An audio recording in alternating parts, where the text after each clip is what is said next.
today we are going to do our March book haul. We've got some. We've got a lot of books. Yeah, we didn't read very much, No. but we acquired a good number. Whole lot. Yeah. So, alright, I'm going to start.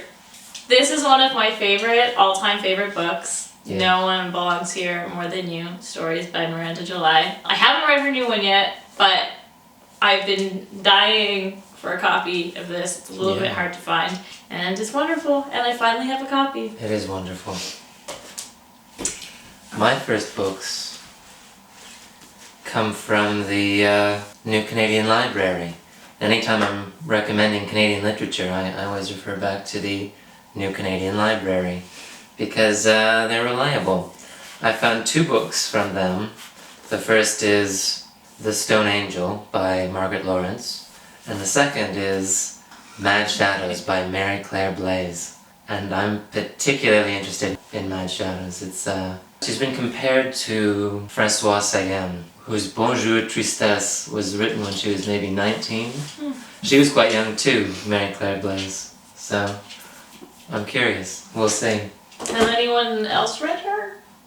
I don't know. Too? Let us know. Let us know. How do you like it? So my next groupings are all by Doris Lessing, and they are. What is this series called? It's a science fiction series. Yeah, it's a science. Does it have a name? I think it's called Canopus and Argos, the archives. Yeah. What she's called it. I'm really excited because I love Doris Lessing. And I love really good sci-fi. Yeah. It's 2 things I love. I love female writers who write about female things, and then I love really good sci-fi. It's a good marriage. This is both of them. It's kind of like Margaret Atwood when she does sci-fi. That's right. It's always amazing. So I think this is going to be really good. I don't know when I'll get around to reading them because I feel like it's going to be... Oh, yeah. It's going to be an investment, but hopefully time. I'll get to one of them soonish. Here's an author that we've mentioned a few times, most recently in our wrap-up, and that is Italo Calvino. This is his Cosmicomics, which I'd never heard of before, but obviously, knowing Italo Calvino... I actually just heard about it. This one? Yeah, I'm actually really excited about that. What did you hear about it? That they were released kind of piecemeal, Really? and then he would release them in the big collection, but revise it. It was a constantly revised kind of pieces that accumulated over time. Accumulated into this. Yeah. That's fascinating. They're more interesting than that, but that's all I can. That's the gist of it right now. I had no idea. Yeah. Now I'm even more excited. I'm excited too. I didn't even. The next 2 are both not a surprise. Colette, Cheri, and the Last of Cheri, and The Shackle. I got both these books at Glad Day. That's in right. Toronto. Glad Day in Toronto. And they have excellent prices on some used books. This was $3.95. Wow. And this one even less. So Outstanding. yeah. So if you live in Toronto, I would check that bookstore out. Yeah, do yourself a favor and go to Glad Day. They have new books too. That's right. And the staff is really nice. My next 2 are both by J.G. Ballard. And they are Concrete Island and The Unlimited Dream Company. I'm familiar with Concrete Island. I'm very curious about it. It was written in the 70s when he was writing what I consider to be his more interesting novels. Novels like Crash, which was adapted into a very interesting film by David Cronenberg. I keep wanting to read the book. Oh yeah, likewise. Yeah. My next one is Sartre. That's what.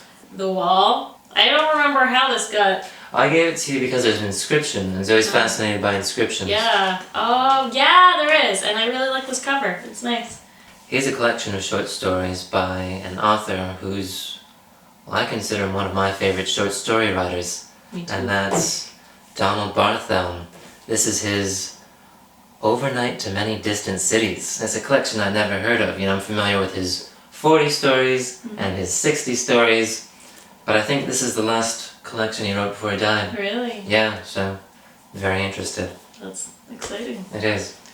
My second last book from this month is this great old copy of Lady Chatterley's Lover by D.H. Laurence.